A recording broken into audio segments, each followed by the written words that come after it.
उत्तर प्रदेश के एक शहर के बाहरी इलाके में स्थित एक पुराना और वीरान हॉस्पिटल। आधी रात का तेज बारिश और बिजली कड़कने की आवाजें। पुराने शहर के लोग ब्लैक शैडो हॉस्पिटल का नाम सुनते ही डर से कांप उठते थे। कोई नहीं जानता था कि वहां कौन कौन से हादसे हुए हैं। कई सालों से बंद पड़े इस हॉस्पिटल में कोई भी कदम रखने की हिम्मत नहीं करता। लेकिन रात के अंधेरे में 4 मेडिकल स्टूडेंट्स निहारिका, समीर, रोहन और प्रियंका एक चैलेंज के लिए वहां पहुंचे। उन्हें यकीन नहीं था कि भूत प्रेत जैसी चीजें होती भी हैं। हॉस्पिटल के दरवाजे पर लगी जंग लगी चेन और ताले को तोड़कर वे अंदर दाखिल हुए। भीतर का नजारा दिल दहलाने वाला था। चारों ओर खून के धब्बे, दीवारों पर अजीब अजीब पेंटिंग्स और फर्श पर टूटे कांच बिखरे पड़े थे। अचानक एक पुरानी व्हीलचेयर अपने आप हिलने लगी। कोई मजाक कर रहा है, निहारिका बोली, लेकिन बाकी तीनों को उसकी बात पर यकीन नहीं हुआ।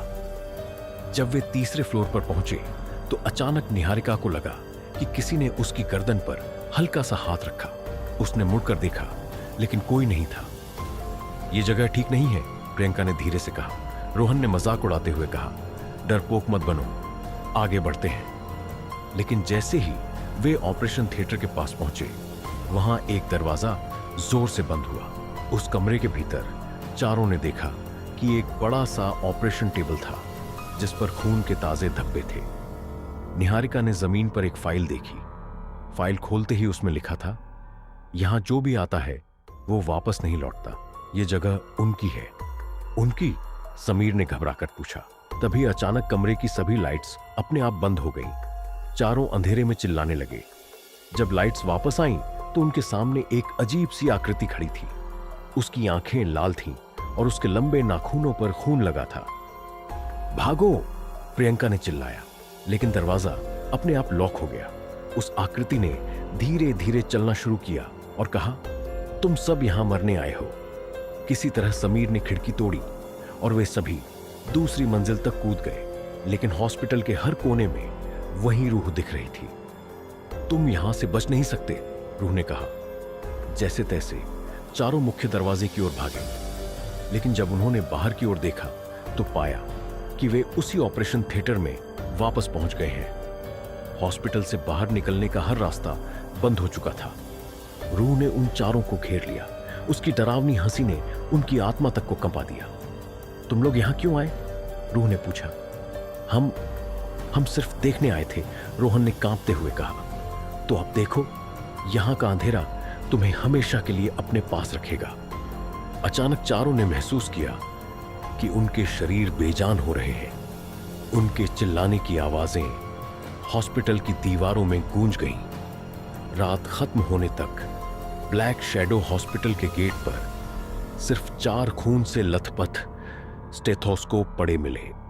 4 और लोग, आर्यन, समीरा, करण और मीना, इस हॉस्पिटल की सच्चाई जानने के लिए वहां आए थे। उन्हें पहले ग्रुप के लापता होने की खबर मिली थी।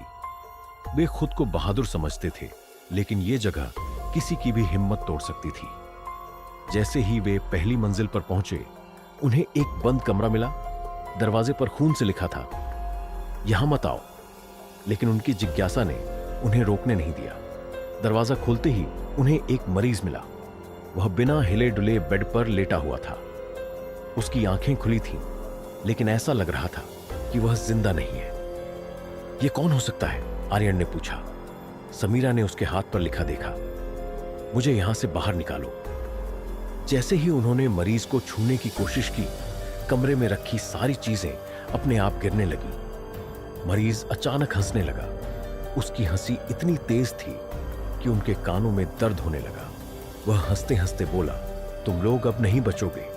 मेरी जगह अब तुम सब लोग यहां रहोगे। डरकर चारों कमरे से बाहर भागे। लेकिन हर बार जब वे किसी नए कमरे में जाते तो वही मरीज वहां पहले से होता। यह हो क्या रहा है? मीना ने डरते हुए पूछा।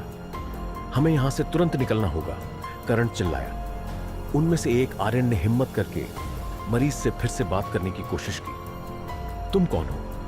मरीज ने धीरे धीरे कहा, मैं वही हूं जो इस हॉस्पिटल में आखिरी जिंदा इंसान था। तुम लोग भी अब यही बनने वाले हो। जैसे ही वे हॉस्पिटल से बाहर जाने के लिए दौड़े, एक एक करके उनके चारों ओर अंधेरा छाने लगा। अब हर जगह से अजीब अजीब आवाजें आ रही थीं।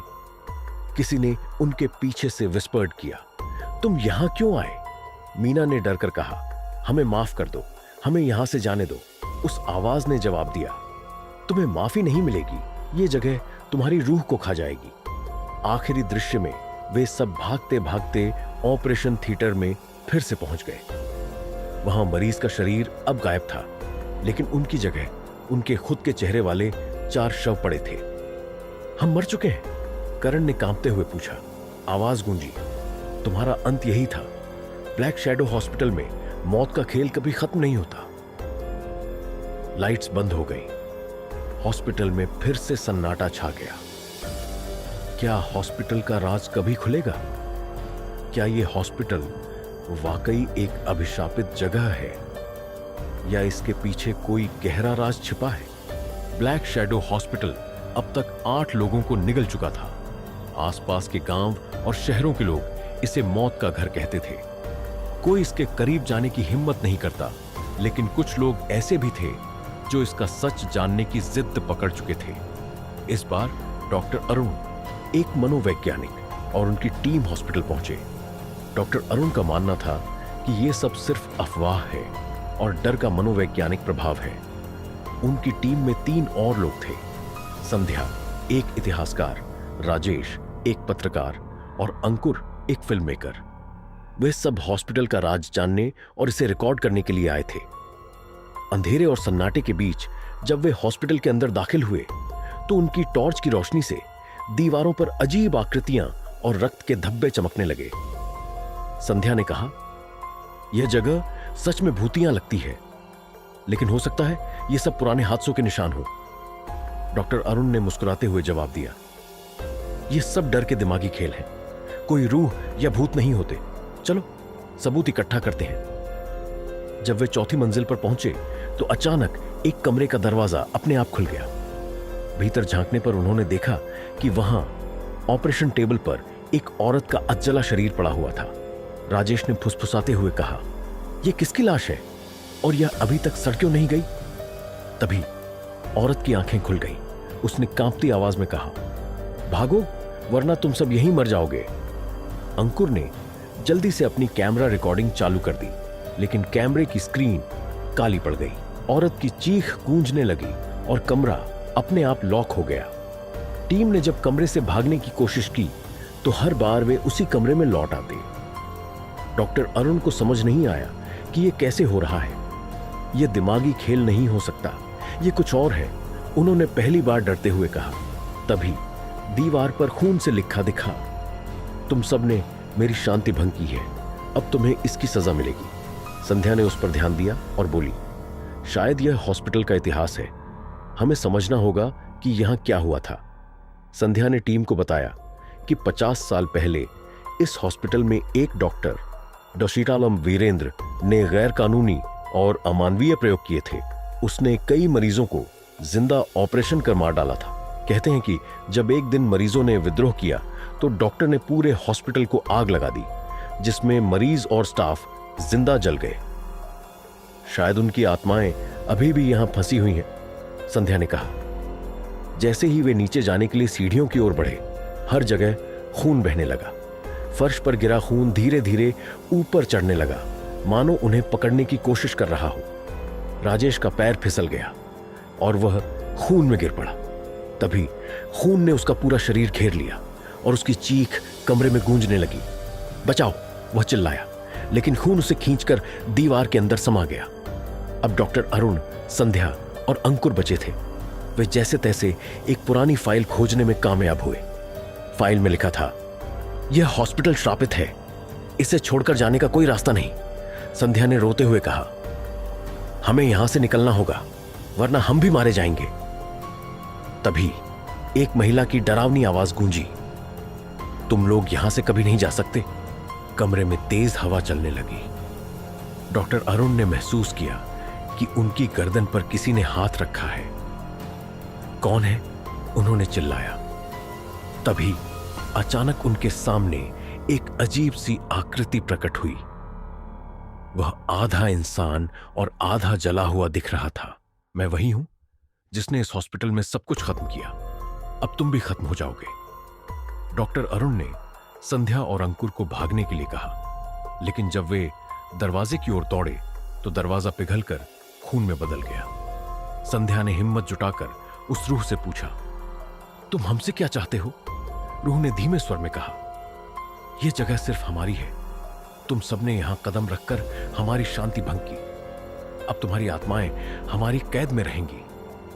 डॉक्टर अरुण ने आखिरी कोशिश में फाइल से जुड़ी एक प्रार्थना पढ़नी शुरू की, लेकिन जैसे ही उन्होंने प्रार्थना पूरी की, रूह गुस्से में चीखने लगी। उसने डॉक्टर अरुण को उठाकर खिड़की से बाहर फेंक दिया। संध्या और अंकुर ने देखा कि अरुण का शरीर नीचे गिरते ही राख में बदल गया। संध्या और अंकुर भागने की कोशिश में हॉस्पिटल के मुख्य हॉल में पहुंचे, लेकिन वहां उन्होंने देखा कि राजेश, डॉक्टर अरुण और पुराने सभी लोग जिंदा लग रहे थे।